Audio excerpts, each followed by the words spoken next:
സമയം അർദ്ധരാത്രി. നാട്ടുകാരെല്ലാം നല്ല ഉറക്കത്തിലാണ്. ആ സമയം തൂവെള്ള വസ്ത്രം അണിഞ്ഞൊരു സ്ത്രീയെ കണ്ടാൽ എന്തായിരിക്കും തോന്നുക? രാത്രിയിൽ നമ്മൾ തനിച്ചാണെങ്കിൽ യക്ഷിയോ പ്രേതമോ ആണെന്ന് കരുതി ചിലപ്പോൾ പേടിച്ചു പോകില്ലേ? അങ്ങനെ ആളുകളെ കബളിപ്പിക്കാൻ രാത്രിയിൽ നാട്ടിൽ ചുറ്റിക്കറങ്ങി നടക്കുന്നവരുണ്ട്.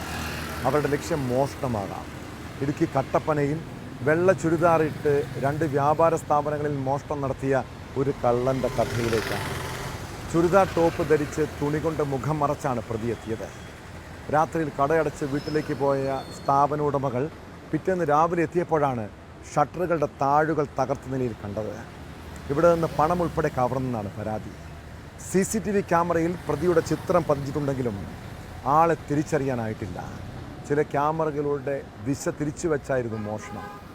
ഇങ്ങനെയുള്ള ചുരിദാർ കള്ളന്മാരും നൈറ്റി കള്ളന്മാരുമൊക്കെ നാട്ടിലിറങ്ങി നടക്കുന്നുണ്ട്. പേടിയല്ല വേണ്ടത്, ജാഗ്രതയാണ്.